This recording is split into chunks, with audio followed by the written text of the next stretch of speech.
Oi, gente, boa tarde. Meu nome é André Biernat, eu sou repórter aqui da revista Saúde e a gente fala aqui direto da redação, aqui no prédio da Editora Abril, em São Paulo. E hoje a gente está recebendo aqui na nossa redação o Dr. Paulo Uzon. O Dr. Paulo Uzon é clínico, infectologista da Unifesp, da Universidade Federal de São Paulo, e ele vai falar hoje com a gente sobre a prática médica diária, sobre questões como o diagnóstico de doenças, questão de prescrição de exames e algumas doenças específicas. Também para lembrar, atrás das câmeras a gente tem o Theo Ruprest, nosso editor. Ele vai acompanhar também e talvez se vocês escutarem uma voz do além, aí é ele falando com a gente. Então não estranhem. Dr. Paulo, obrigado por estar aqui com a gente. Uma honra receber o senhor. Muito obrigado. Obrigado pelo convite, né? Eu já conheci vocês de outras épocas, né? E é sempre um prazer estar conversando com vocês. Eu já posso dizer que eu tenho amizade até com vocês. Com certeza.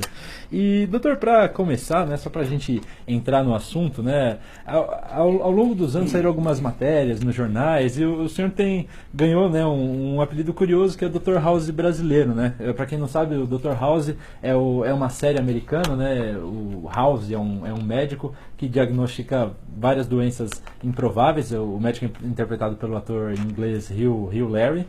E o senhor ganhou esse apelido aqui no Brasil. O senhor pode explicar um pouquinho de onde surgiu essa história? Como Eu que sempre foi? tive uma característica de sempre, quando assim, aprendi, né? Sempre estar preocupado com o diagnóstico e de fazer o diagnóstico. E acabei tendo uma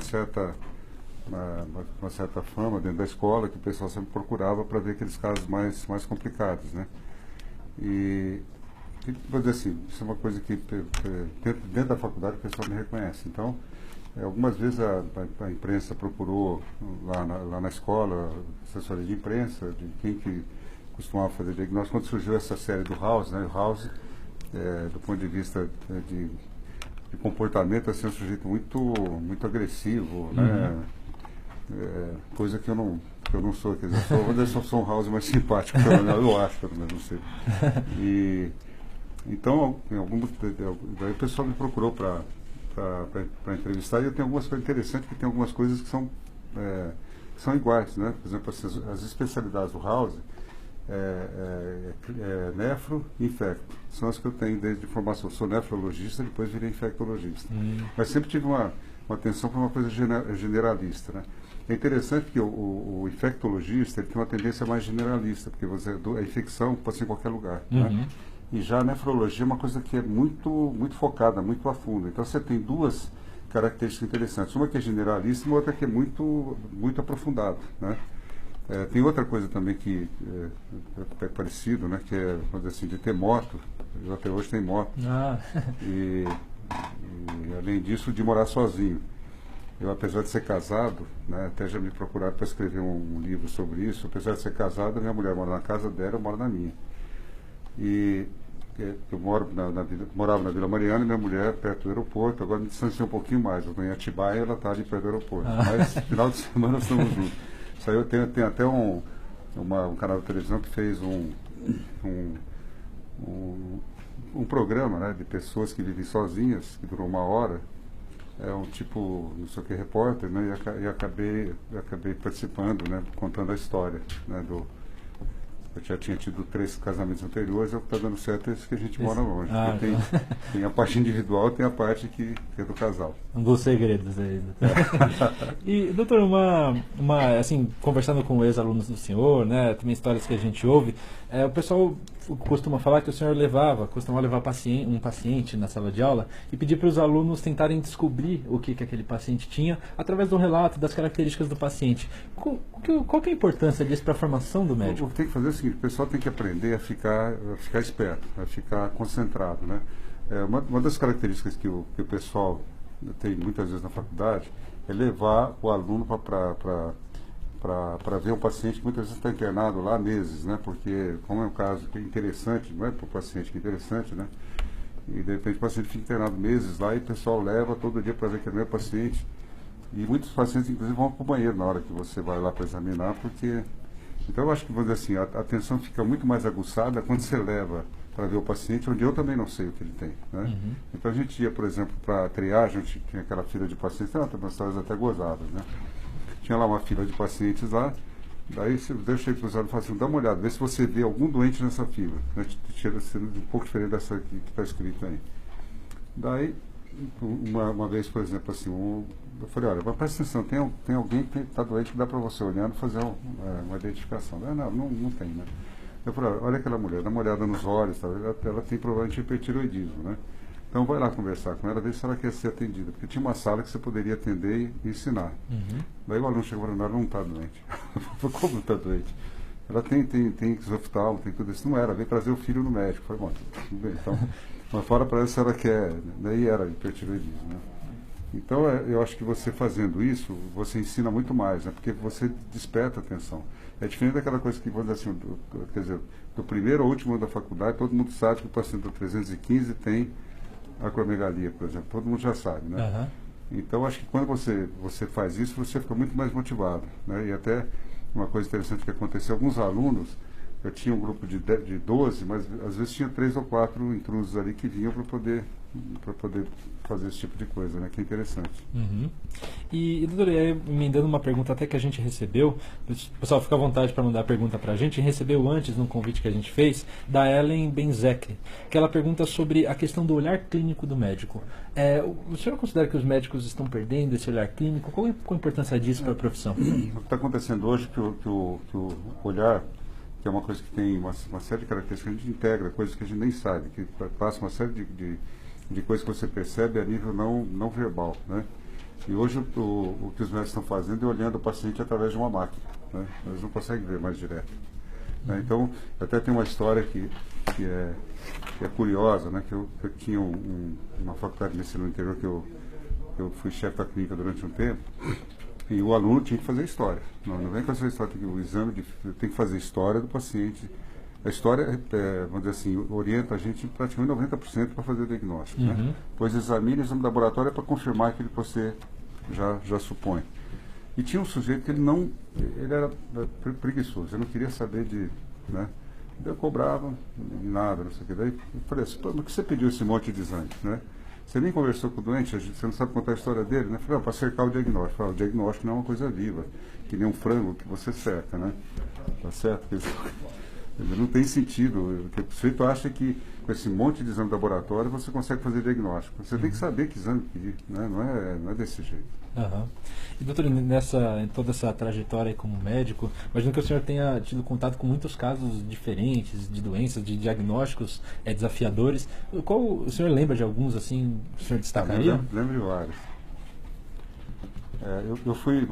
Eu fiz a escola de medicina, fiz residência lá dentro, comecei a trabalhar no Emílio Ribas, eu trabalhei no Emílio Ribas mais ou menos 25 anos, e sempre fui chamado para fazer diagnóstico. Tem vários, assim, estava contando agora há pouco, quando eu era praticamente recém-formado, tinha 3 anos de formado, eu fui uma certa ocasião ver um paciente em casa.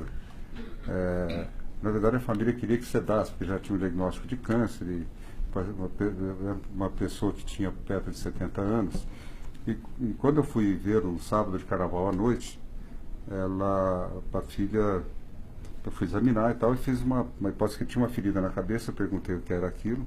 Era um acidente que eu tinha tido alguns meses antes. Então, levantei a possibilidade de que tivesse um hematoma no cérebro dele. Uhum. E tinha uma história, daí orientando a história, casava, né? Daí, quando eu falei para a família, né? A filha chegou para mim e falou que eu era muito... Não é arrogante. Como é que eu falei agora há pouco? Que é muito metido, alguma coisa assim, né? Como é que... Vou questionar o diagnóstico de um cobra de diagnóstico que era na época, né? E ao final das contas era um caso de hematoma e a partir daí a família passou a ser paciente minha, né? Uhum. Então, aceitaram. E tem outros casos também interessantes aí. Essa é uma outra história também muito interessante. Eu estava de plantão no Emílio Ribas e coincidentemente eu estava estudando a respeito de insuficiência renal, que ao invés de você urinar pouco, urinava muito. Né? E uma das coisas que provocava isso era malária maligna, ou malária falcípara. E tinha um grande amigo meu que era residente, que eu tinha visto um caso com ele uns dias antes. Eu cheguei no plantão de sábado e ele estava internado lá. Eu falei, ô Stanislau, o que você está fazendo aqui? Não, estou com suspeita de febre tifoide, eu estou com febre, essa coisa toda, né? E eu lendo aqueles artigos, né, de repente ia no banheiro, saía, voltava, falei, você está com diarreia? Não, eu estou urinando que não... Eu falei, bom, mas eu discuti um caso de malária falcíparo, alguns dias atrás com ele, né? Eu falei, escuta, ô Stanislau, você não se picou não quando você colheu? Né? Ele estava inteirado com o diagnóstico de febre tifoide. Ele falou, olha, me piquei. Eu falei, olha, peguei, joguei para ele o artigo, falei, dá uma olhadinha. Ele falou, nossa, eu tô com malária falcípara. Bom, daí quem estava cuidando dele, não vou dizer o nome, né? Era o diretor do hospital, disseram que eu tinha ficado louco, né? Porque naquele tempo, fazia pouco tempo que eu estava com doença fixada. Eu falei, bom, louco por louco, então faz o seguinte, você vai e faz o exame, né? Bom, daí um outro amigo meu, isso foi no sábado para domingo, né? Daí no domingo de manhã fui, colhi o sangue dele, levei para o laboratório e fiquei esperando, porque tempo não tinha celular, não tinha nada disso, né? Fiquei esperando o resultado e esse amigo meu, que era o Mário, discutindo comigo que não era. Eu falei, vamos apostar o quê? Né? Ele falou, vamos apostar, acho que foi meia dúzia de black da whisky black. Ah. Bom, aí chegou o resultado, era falcíparo, né? Uhum. Bom, é interessante como esse colega eu encontrei em outros lugares, né? Faz uma festa agora que é legal. Assim. Dá muito prazer pra gente fazer isso, né? E, doutor, tem muita gente aqui, a gente está recebendo bastante comentário, obrigado, gente, pela participação. Muita gente falando de alguns sintomas específicos. Por exemplo, a Terezinha, a Alice, Kátia, falando, eu estou com uma dor no estômago, eu estou com uma dor na cabeça, eu estou com um cisto. A partir de que momento o sintoma que a pessoa está sentindo, ela deve gerar uma preocupação a ponto da pessoa procurar o médico? Isso é bastante variável, né? O que é importante é o médico se ater realmente à história do paciente. Porque a história do paciente é que dá orientação para você chegar no diagnóstico, é o melhor indicador. Então, sabendo da história do que aconteceu, você faz hipóteses, né? E isso é muito variável. Então, o que ocorre muitas vezes, eu vou dar um exemplo, resfriado. Hoje em dia as pessoas começam a ter um resfriadinho, já corre para o pronto-socorro. Vai lá para o pronto-socorro e pega uma gripe e traz para casa. Ou seja, a pessoa tem que ter um pouquinho de orientação, um pouquinho de bom senso, e não procurar médico, não procurar pronto-socorro por qualquer motivo, né? Por exemplo, se você está com uma dor de cabeça, vou dar um exemplo bem típico. Começou com dor de cabeça, essa dor de cabeça, no passar dos dias, começa a ficar, ou das semanas, começa a ficar mais intensa, que durar mais. O que significa? Que você tem alguma coisa que está provocando essa dor de cabeça, por exemplo, um tumor. Como a gente tem, a cabeça da gente é uma caixinha fechada, toda coisa que está dentro, que está crescendo, aperta o resto. Daí você tem uma dor de cabeça que é constante. Agora, uma coisa, você tem que ter um pouquinho de bom senso também, né? Qualquer dorzinha de cabeça já achar que... Daí você entra no outra história dos hipocondríacos, né? Então, hipocondríaco você tem que conhecer mais ou menos a personalidade do paciente para saber se ele costuma exagerar ou não, né? Eu tenho um paciente, por exemplo, que é extremamente hipocondríaco. Ele teve uma dorzinha no intestino e já acha que está com câncer. Daí ele vai no Google, coloca lá dor abdominal, e vai procurar as piores coisas. Depois vem. Agora ele está melhorando, mas depende um pouco de outras coisas da vida dele. E, doutor, justamente sobre o diagnóstico, o Ziu Solieden, ele mandou pergunta também para a gente, falando sobre o diagnóstico de câncer inicial. Então, o senhor está falando essa questão da hipocondria. É possível diagnosticar um câncer sem mostrar sintomas, sem um exame preventivo? Qual que é a importância desse diagnóstico? Olha, o câncer... Bom, tem câncer que são... alguns tipos de câncer que são mais ou menos fáceis de fazer diagnóstico, como pele, por exemplo. Você olha, você vê o tumor, se você tiver experiência, você mais ou menos já orienta. Agora, outro tipo de câncer, você tem uma história que vai te orientar. Por exemplo, o câncer de esôfago. Né? Câncer de esôfago, o que acontece? Você tem um tubo onde passa comida. O tumor que está crescendo ali, ele vai ocupando espaço, chega uma hora que vai ficando difícil. Então, o que acontece? No começo, come sólido, não acontece nada. Depois, come sólido, principalmente pão ou carne, começa a sentir que enrosca. Depois, isso vai ficando mais intenso e chega uma hora que tem dificuldade até para engolir líquidos. Então, a história orienta nesse sentido. Você tem... Está havendo uma discussão muito grande em torno vou dizer assim, do câncer, da prevenção de câncer, né? E tem já algumas coisas novas, principalmente nos Estados Unidos, assim, que estão questionando o custo-benefício disso. Por exemplo, o câncer de próstata hoje está sendo visto por alguns professores bastante sérios nos Estados Unidos como uma coisa que tem que mudar o jeito de lidar com isso, né? Mas eu prefiro deixar a coisa andar um pouquinho para... Mas assim, a história do paciente é uma coisa que sugere bastante diagnóstico, né? Doutora, a gente recebeu a pergunta aqui da Lúcia Helena Fernandes sobre hipertiroidismo, mas eu queria falar com o senhor da tireoide de uma maneira geral. Tá. A tireoide é uma glândula do nosso corpo que, ou com hipo ou com hiper, ela costuma dar muitos sintomas? É comum o paciente variar bastante? A tireoide, ela produz hormônios que é a tiroxina, o T3, T4, que a gente chama na triodotironina e tetriotironina. E eles são que dão o ritmo de gasto de energia do corpo. Né? Quando você tem hiper, você libera muitos hormônios, o que acontece? Você gasta muita energia. Então, é tudo rápido. Então, não dorme direito, come bastante, emagrece, o intestino funciona rápido, tem nervosismo, aí a pessoa treme, Já a hipotireoidismo é o contrário. A pessoa engorda, fica com raciocínio lento, fica com o olho inchado, empapuçado, a pessoa engorda, o intestino funciona pouco, dorme o dia inteiro. Né? Então, são quadros completamente opostos. Aí você tem outras doenças de tireoide que não determinam nem hiper nem hipo. Né? Por exemplo, o câncer de tireoide. Por exemplo, cisto de tireoide. Outro exemplo que é muito comum hoje, provavelmente isso é devido ao excesso de iodo que se coloca no sal, mas não se tem uma certeza absoluta, chama tireoidite de Hashimoto. Uma tireoidite de Hashimoto, só para você ter uma ideia, André, vou dizer assim, na época que eu me formei há 40 anos atrás, você fazer um diagnóstico de Hashimoto em homem era coisa de publicar. Hoje, quer dizer, eu faço no consultório, eu atendo uma média de 5 a 10 pacientes por dia, eu faço pelo menos uns 5, 6 diagnósticos de tireoidite de Hashimoto em homem por ano. Né? Mulher, então, é uma coisa muito comum. E a tireoidite, ela pode passar por período tanto de hiper quanto de hipo. Se você tem uma destruição, porque a tireoide ela fica como se fossem lagos que tem na tireoide. Então, quando você destrói aquela estrutura, vai para o sangue, você tem hiper. Mas a tendência com o tempo é ficar hipo. Tá? Então, a tireoide é um órgão importante regular funcionamento, assim, mais rápido ou mais lento. Doutor Paulo, deixa eu me meter um pouco na conversa muitas pessoas, a Vaneide, por exemplo, lista alguns sintomas, né? O senhor também tocou no ponto do hipertireoidismo e do hipotireoidismo, que tem vários sintomas que vêm agregados. Esse fato de um sintoma vir acompanhado de outro sintoma vamos dizer, um indício a mais de que algo pode estar acontecendo, que aí a pessoa deve procurar um médico, ou seja, vários sintomas juntos chamam mais atenção do que os sintomas. Isso você chama quando você tem tudo isso, você chama de síndrome. Síndrome então, é uma coisa que você tem uma composição de... Então, o que eu estou falando, por exemplo, esse quadro de síndrome, de gasto de muita energia, que a gente chama de hipertireoidismo, é isso.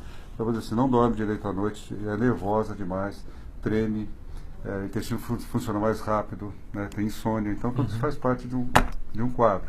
Na hora que você tem todos esses elementos, fica fácil fazer diagnóstico. Então, o paciente que tem muito sintoma, ele está sentindo muita coisa estranha, às vezes ele pode se estranhar isso. Eu vou dar um exemplo. Minha mãe, que já é falecida, meu irmão era médico também, era no interior, já falecido também. Nós começamos a conversar, ele era clínico também, né? Começamos a conversar a respeito do quadro da minha mãe, que parecia ser hipotireoidismo, né? Porque assim, ela estava deitada, a voz muda, fica mais rouca. Então ela tinha uma série de elementos para tem hipotireoidismo. E o exame dava normal lá no interior. Bom, chegou uma hora que nós resolvemos tratar da minha mãe, independente e ela melhorou. Tá? Bom, depois trouxemos ela para São Paulo, deixamos sem hormônio, 2 anos tinha hipo. Tinha um quadro, eu aprendi, tinha alguns professores, então, aquela que eu lembrar que ela era atrevido. O senhor não acha que o senhor é atrevido? Atrevido, essa é a palavra. E meu irmão achou que a gente estava sendo atrevido tratando a minha mãe sem exame, né? E acabou dando certo. Legal, entendi. E, doutora, a Cris Nonato, ela fala também sobre o intestino, desconforto intestinal. Também hoje em dia se discute muito sobre o papel do intestino na nossa saúde e cada vez mais pessoas reclamam de problemas intestinais. Qual que é a importância aí da saúde intestinal para a saúde global?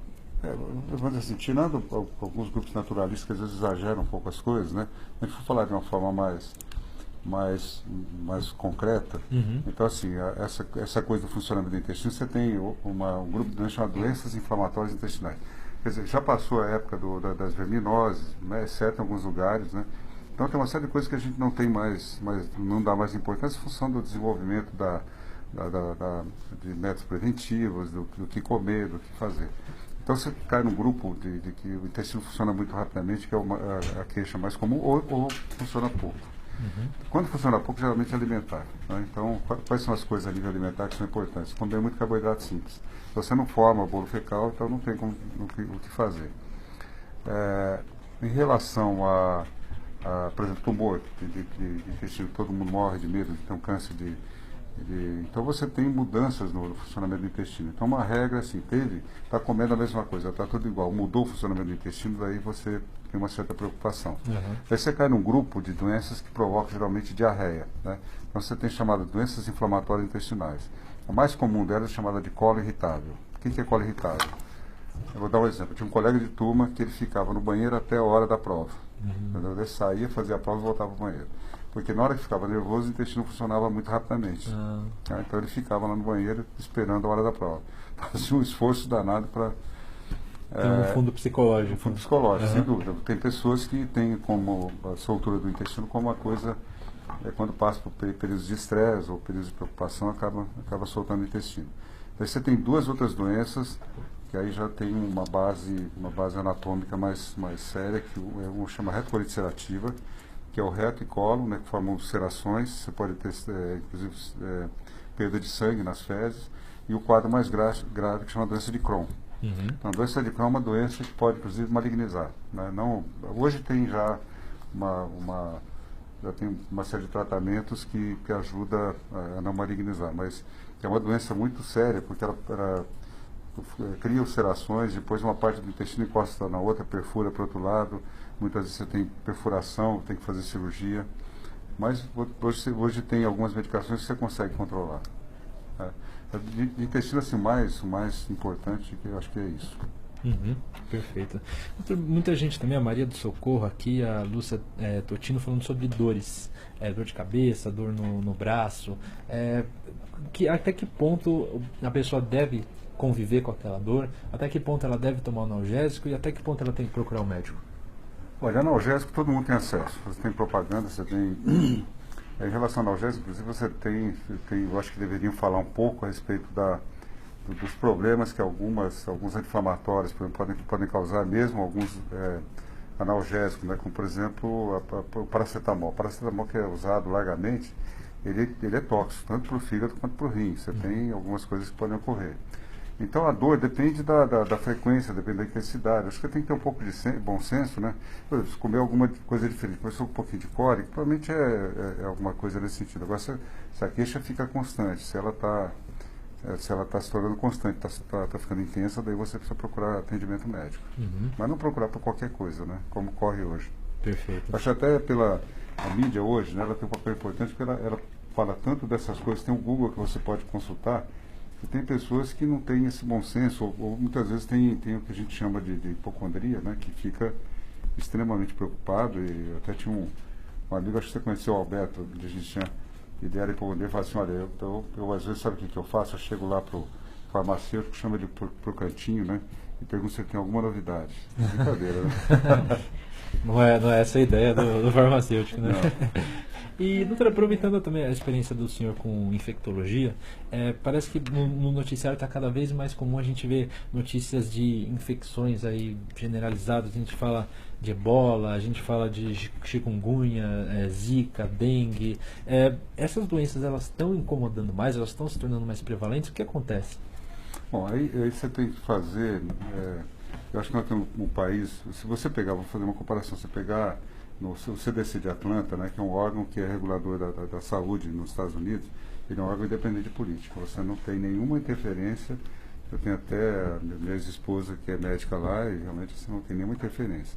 Aqui no Brasil é usado politicamente, é óbvio. Né? Vou só dar um exemplo, que foi o ebola. Né? O caso de ebola que surgiu aqui só se foi geração espontânea, porque surgiu no interior do Paraná, sem nenhum contato com a África, né? Tá certo, é de transmissão digestiva. Quando apareceu o caso, disseram que era um quadro de infecção respiratória. Ninguém viu o sujeito, né? Ele internou apareceu simplesmente, não sei se jogaram do avião, do jato, ou se foi geração espontânea, né? E foi num momento crítico entre o primeiro e o segundo turno da última eleição para presidente. Então, isso ocupou um espaço enorme na mídia. E menos de uma semana depois, ninguém deu bola, mas ninguém foi nem saber o que aconteceu, né? Eu acho que isso, que outra coisa que está a caminho disso é a microcefalia. Não que não seja a causa, mas você tem N outras causas que somando da microcefalia, né? E eu acho que, vamos dizer assim, quando surgiu é como se fosse assim, a microcefalia é devido sempre a zika, e não é. Não é. Mas você tinha perguntado a respeito da prevalência de doenças infecciosas, né?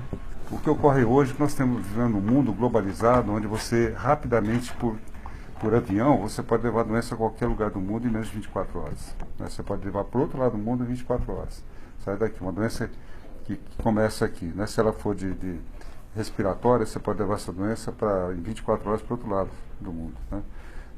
Daí você tem outras doenças que você precisa ter um vetor, como existia desde a década de 70, para se falar, olha, o mosquitinho da dengue está aqui, é só aparecer a dengue que vai voltar tudo. Não voltou. Quer dizer, o mosquito estava aí, né? Estava só esperando o vírus, e o vírus chegou e a coisa andou. Tá?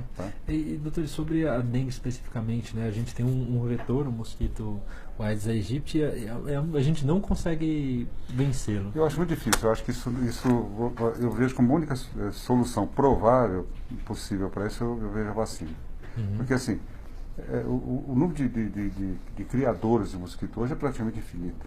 Né? Um pedacinho uma tampinha de garrafa PET, um pedacinho de plástico no chão, choveu, acumulou água ali. Você pode ver que nós estamos falando a mesma coisa, fazendo a mesma coisa há quanto tempo? 15 anos, 20 anos? E não vejo nenhuma perspectiva de resolver a situação do mosquito. Tem outros mosquitos que a gente não dá muita bola, né? O próprio pernilongo comum, ele pode transmitir algumas encefalites. Né? Só que o vírus não está por aqui. Se aparecer o vírus, possível que a gente tenha. Como já tem discussão dessas epidemias em outros lugares do mundo, como nos Estados Unidos, por exemplo. Então, até o pernilongozinho, né, que você convive com ele, né, faz uma briguinha e tal, também pode transmitir doença. Pode transmitir, perfeito. Então, muita gente também falando sobre a questão do sono. Gente que dorme demais, gente que dorme de menos. Juntando todas essas perguntas numa só, qual que é o papel do sono na nossa saúde? O sono é fundamental. O sono, a gente praticamente fica um terço da vida da gente dormindo, né? E ele compõe uma série de estruturas do cérebro, memória. Eu, por exemplo, se ficar uma noite sem dormir para dar aula é uma dificuldade de lembrar o que eu tenho que falar. Né? Então, geralmente se dorme em torno de 8 horas por dia, sendo que tem pessoas que... Depende muito de cada um, mas se você usa muito a cabeça, geralmente você tem que dormir um pouco mais. Perfeito. Doutor, também muita gente ainda perguntando sobre dor de cabeça. Marta acabou de perguntar, Marta Francischi. Falando questão que ela é muito forte, às vezes fica muito tonta. A dor de cabeça é um problema prevalente hoje em dia? Essa é uma dor de cabeça que vai e volta, por exemplo, como acontece na enxaqueca, né? A própria pessoa já sabe o que tem que tomar, o que é bom para ela fazer e pronto. Agora, você tem que tomar cuidado com aquelas dores de cabeça que tem uma progressão. Então, agora, dor de cabeça você tem várias causas. Você pode ter desde uma sinusite, você pode ter enxaqueca, como a gente já falou, você pode ter algum problema visual que ocasiona isso, você pode ter alguma causa neurológica, você tem várias causas, né? Então, a história que vai orientar para você, por exemplo, você está com uma dor de cabeça, que eu fico muito tempo no computador, no final da tarde estou com muita dor de cabeça, realmente é um problema da visão, que faz um esforço muito grande na musculatura e de repente começa a ter dor. Então você precisa fazer a história para ver. Doutor, vou me meter aqui de novo. A Soraya e algumas outras pessoas falam de sintomas, vamos dizer, muito incomuns, ou sinais muito incomuns, e perguntas que a gente às vezes pega por aí. Aquela trouxe, por exemplo, unha com linhas pretas é sinal de câncer. Bom, o senhor pode perguntar isso, mas eu digo mais assim, esse tipo de sinal, suspeita, essas coisas que parecem meio malucas, geralmente elas podem dizer alguma coisa, vale a pena se preocupar ou vira e mexe, isso é mais... Tem algumas coisas que são, eu vou dar um exemplo de uma coisa curiosa até, eu vi uma paciente há pouco tempo atrás, que você tem coceira, né? Isso pode ser uma manifestação de um tumor maligno, por exemplo, você tem um tumor o Hodgkin que pode dar prurido. E Você tem também, em alguns tumores também, vamos dizer, a pessoa toma álcool, ela sente dor, né? Então, são coisas incomuns, mas se você souber, você mata o diagnóstico na hora. Aham. Que é uma coisa incomum e é muito característico, né? Agora, uma coisa interessante hoje, né? A gente está falando de fazer diagnóstico. Eu comecei um tempo atrás a receber pacientes de um grande amigo meu. Eu falei, mas que gozado, ele fez o diagnóstico, por que ele me mandou, né? Ele só me mandava, é que nem a Roma antiga, o portador de más notícias matava, né? Quer dizer, eu que tinha que dar notícia ruim. Eu falei, pô, vamos parar com essa história, né? Então, o diagnóstico está tudo bem, você dá o diagnóstico. Agora, quando eu vou falar que é câncer, que é AIDS, você manda para mim, né? Isso. Doutora, a Tatiane de Brito, ela está falando sobre linfonodos e sobre ínguas. O senhor poderia falar um pouquinho sobre o papel do sistema linfático no nosso organismo? Então, linfático, você tem dois sistemas. Então, durante um período, você achava que o apêndice era uma coisa que se você acreditasse em Deus, que Deus tinha errado na fabricação do homem, né? Uhum. Assim com as amígdalas. Hoje a gente sabe que não é bem assim, que você tem um sistema, que é o sistema das amígdalas, que é chamado de timo dependente, que é chamado da imunidade celular, onde tem os linfáticos, tem importância muito grande disso. Você tem um outro de anticorpos que é chamado sistema bursa dependente, que é uma coisa comparável ao sistema bursa que tem na galinha. Então, o sistema de linfonodos, tudo isso é importante por vários motivos. Como a imunidade celular, que é a imunidade de células, e em segundo lugar, que funciona como filtro, né? Você tem, por exemplo, você tem um vaso arterial, ele se capilariza, depois você tem um lado venoso, e você tem uma certa sobra, e o linfático é que leva esse... Tanto que quando você retira glândulas linfáticas, você tem edema, porque aquele líquidozinho que fica ali não é absorvido. Uhum. Tá? Perfeito. E, doutora, a Janaína Porto está perguntando sobre cãibra.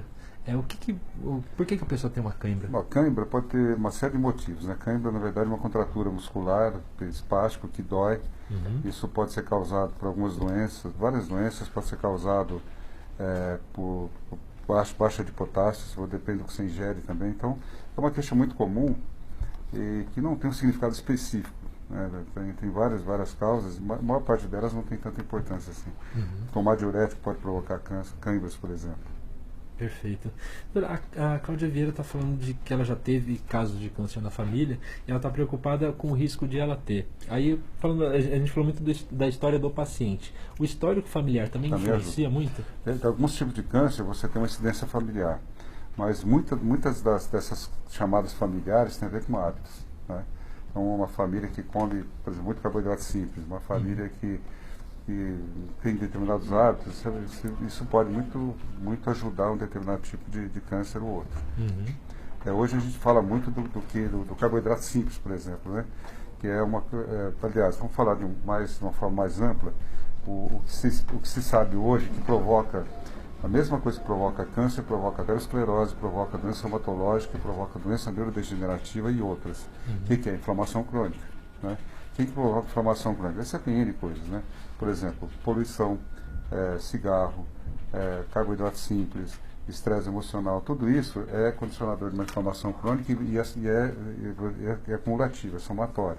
Quanto mais fatores você tem, mais risco você tem de desenvolver uma dessas doenças. Uhum. Então, o mesmo significado, por exemplo, de uma família que tem câncer, tem maior risco de ter aterosclerose, por exemplo, ou doença neurodegenerativa como Parkinson e Alzheimer. Eu tive um caso que eu acompanhei de uma paciente que faleceu em meados do ano passado, um caso que eu acho que exemplifica muito bem isso. Uma paciente que 10 anos atrás teve um câncer de mama, operado, curado, né? Fez quimio, ficou curado. Depois de 5 anos mais ou menos, ela apresentou um câncer de cólon, operado e curado. Uhum. E o último que foi de pâncreas, que não conseguiu salvar. Ou seja, ela tinha uma condição que favorecia esse tipo de coisa.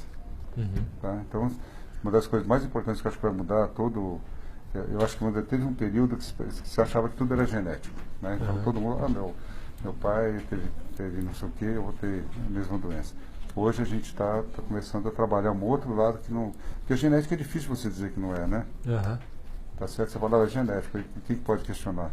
Tá escrito, né? No Gênesis, das estrelas. E, doutor, o pessoal, aqui a Sandra Brasília, tá falando sobre inchaço. Principalmente ela fala do pé, mas muita gente às vezes tem inchaço nas mãos. O que é isso? O inchaço é quando você tem uma sobra de líquido que saiu do vaso e ficou fora. Você tem desde doenças que você, por exemplo, insuficiência cardíaca, né? O coração não consegue bombear para frente tudo que ele tem de bombear. O rim recebendo menos sangue, ele começa a reter líquido. O rim é assim, é como se não tivesse faltando líquido. Ele está recebendo um pouco, ele começa a liberar hormônios, um deles chama aldosterona, que faz com que o organismo comece a reter líquido. Daí você tem esse inchaço. Você tem inchaços, na verdade, inchaço de várias causas, né? Tem até inchaço que é uma coisa que ocorre geralmente em mulheres neuróticas, que é um edema que você não descobre de forma alguma por que é. A origem da... A origem. Acaba sendo de exceção. Pessoas que têm problema hepático também podem ter edema. Pessoas que têm um quadro intestinal que chama absorção podem ter edema. Você tem um quadro assim que tem N causas, né? Tá certo? Até alimentar. Se você comer muito carboidrato simples, você pode também ficar mais inchado. Doutora, a Fátima dos Santos pergunta o que é hipoglicemia. Hipoglicemia, hipo é pouco, é baixo, glicemia é açúcar no sangue. Então seria um açúcar no sangue baixo. Tá? Hoje é uma doença muito comum, não se pode nem chamar de doença porque é funcional a coisa. É comuníssimo e geralmente ocorre antes do almoço. Né? Então começa com tontura, começa a suar, taquicardia, né? Esse é um quadro clínico de hipoglicemia. E o maior desencadeante de hipoglicemia hoje é a própria dieta rica em açúcar. Açúcar é o carboidrato. Porque o pâncreas, depois de muito tempo que ele fica estimulado, ele começa a produzir mais insulina do que necessita. Mas é que o normal, se você produziu, é hipotético isso, se você ingeriu 100, você tem que produzir 100 de insulina. Né? Depois de várias vezes que você come muito carboidrato, você come 100 e libera 150.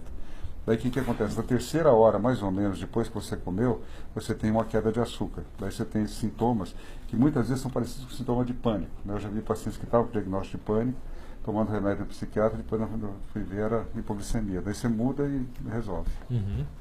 Então, a gente estava até comentando isso agora há pouco. Não, e é difícil. Claro, por favor. É difícil. Eu me lembro que tinha uma paciente que era da família, do copersucar, que era a coisa mais difícil para ela entender que o açúcar provocava queda de açúcar. Mas, doutor, pera um pouquinho. Se eu como açúcar, como é que eu vou ter falta de açúcar? Está relacionado então ao O pâncreas produz mais insulina do que deve, e depois de 3 horas mais ou menos. É mais ou menos típico, André, porque assim, o sujeito toma o café da manhã, onde ele come carboidrato, 7, 8 horas. Ele vai ter isso lá pelas 10, 10 e meia. É o horário mais comum de hipoglicemia. Ou final de tarde, almoçou, comeu doce, pá, aparece por 3 horas. Tarde. Então lembrar que é sempre mais ou menos 3 horas depois de se alimentar. Tem uma coisa a hiperglicemia, virando de lado, vem sendo muito associada a diabetes também, por aí.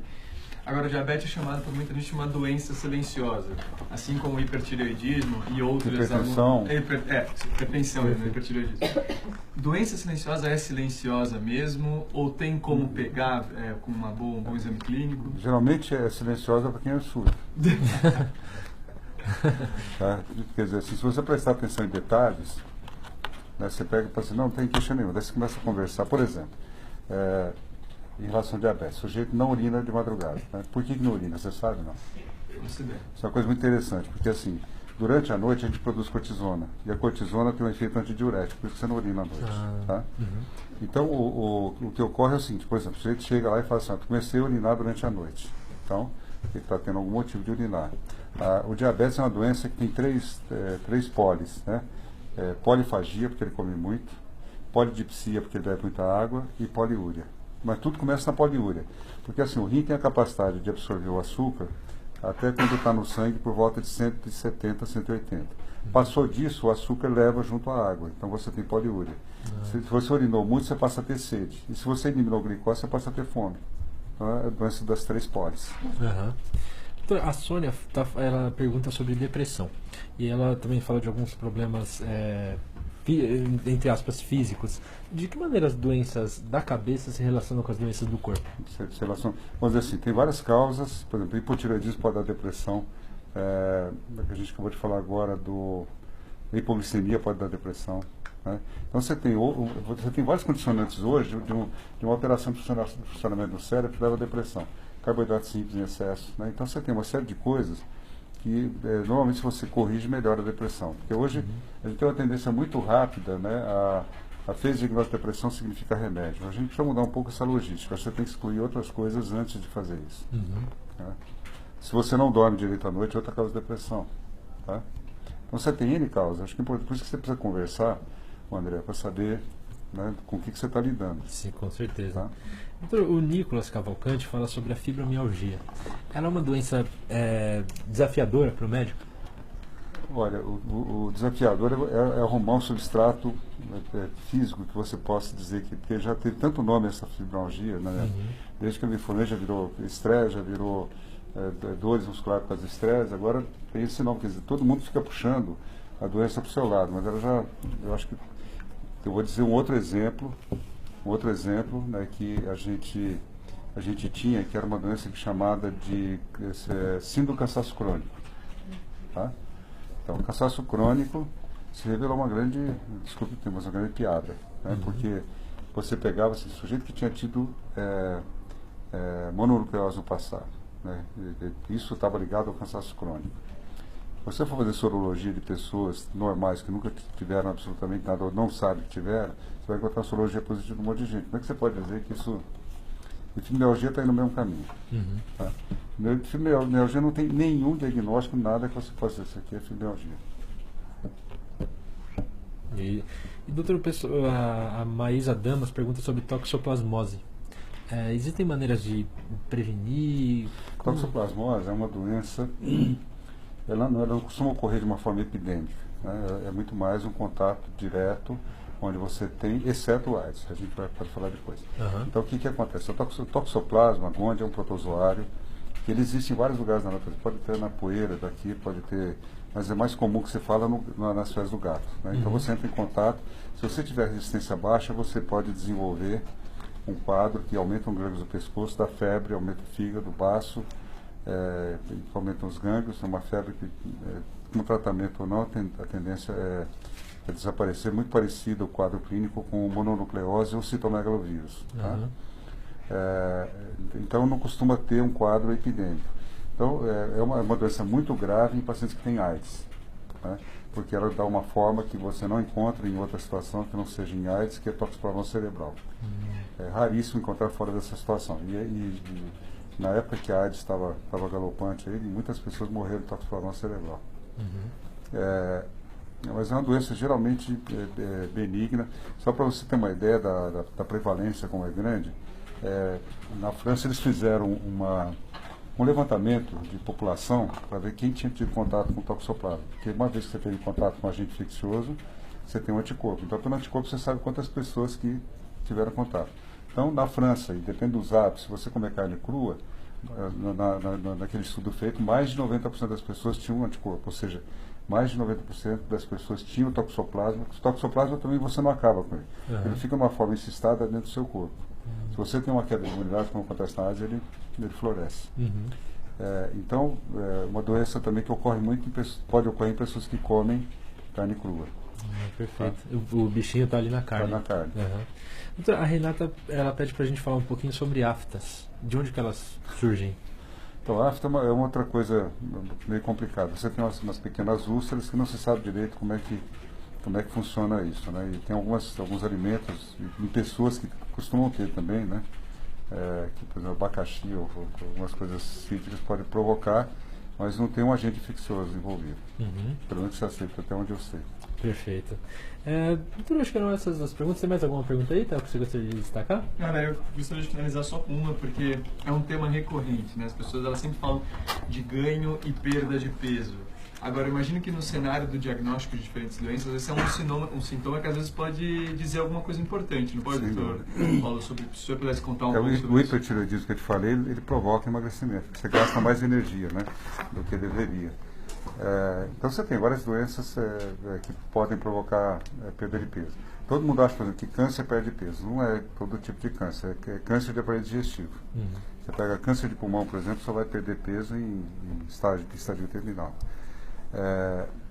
Hipertireoidismo, eu já falei, né? Agora, a maior parte das vezes é por excesso de comida ou falta de comida que acontece isso, né? É muito comum, vamos dizer assim, hoje o ganha-pão do endocrinologista é obesidade, sendo que 99, eu não sei, mas os 90% dos casos de obesidade são por excesso de comida e falta de atividade física. Quer dizer, hoje você não faz nada que não seja de carro, né? e acaba comendo carboidrato simples, que eu já falei algumas vezes, ele aumenta a fome, né? Quanto mais carboidrato simples você comer, você passa por períodos, você tem uma discreta hipoglicemia depois de 3 horas que você comeu. E daí quando você tem queda de açúcar, você sente fome. Que é uma coisa a mais daquele par de hipoglicemia que a gente falou da hora do almoço lá. Uhum. Então isso é uma causa de aumento de peso, né? Outra coisa interessante, quando você faz períodos de restrição calórica ou jejum, a perda de peso, que nem acontece nessas famosas clínicas, né, que uma semana você perde 5 quilos e tal, sal e água, você não perde gordura. Porque toda vez que você faz restrição calórica, o corpo elimina muito sal e água. Então as clínicas acham ótimo o paciente de uma semana e péssimo o paciente depois de uma semana. Porque ele não perde, né? E, doutor, para finalizar, então a gente falou, nossa, de muitas doenças nesses 45 minutos que a gente teve batendo papo aqui, e acho que o grande recado que fica, queria até que o senhor falasse um pouco mais sobre isso, é sobre a questão da hora certa de ir no médico, do bom senso, né? Eu acho que tem que haver uma mudança, porque para você chegar a um diagnóstico efetivo, você precisa de tempo, né? Como é que você pode fazer uma consulta de 5 minutos? E outra coisa também, existe uma logística errada. Então, hoje você tem uma permissividade muito grande. Então, o paciente chegou com uma dor de cabeça, ele passa no mínimo em 5, 6 médicos diferentes, né?